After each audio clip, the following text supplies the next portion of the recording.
Jaka, ker nekaj časa si prebil na vročem stolu, si nadejal, da bi ostal še dlje tam, ali kakšna so bila v bistvu tvoja pričakovanja? No? Moje pričakovanja so bile višja. Imel sem v mislih top 10, ampak se ni šlo. Preprosta višina, nisem našel pravega ritma, tako da, ja. Ampak sem zadovoljen. Je bilo na koncu najhujše se vzpenjati po tistih kockah ali že do takrat na ostalih klancih? Bilo je tudi že težko tam, ampak ja, najtežje je bilo po kockah definitivno.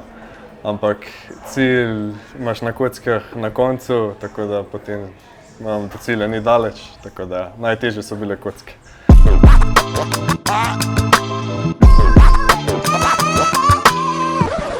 Kakšno je bilo počutje po prvih kilometrih kronometra?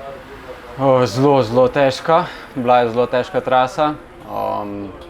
Nikakor nisem mogel priti v ritem takega, kakor sem si zaželel. In že čez prvi klanec sem bil zelo utrujen. Po domač rečeno me je prebil. Nisem mogel pojti tudi naprej več, da bi po klancu nadol, da bi se odpočil za drugi del kronometra, za druga dva vzpona. In ja, sem trpel od prvih 10 minut do konca kar fejst.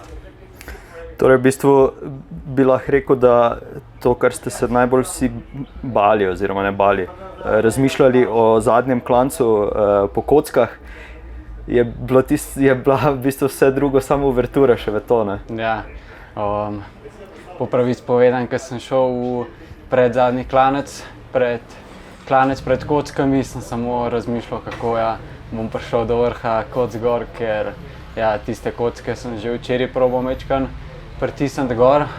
In res so težke, sploh pa po 40 minutah kronometra, še tiste kočke na koncu so res mučne.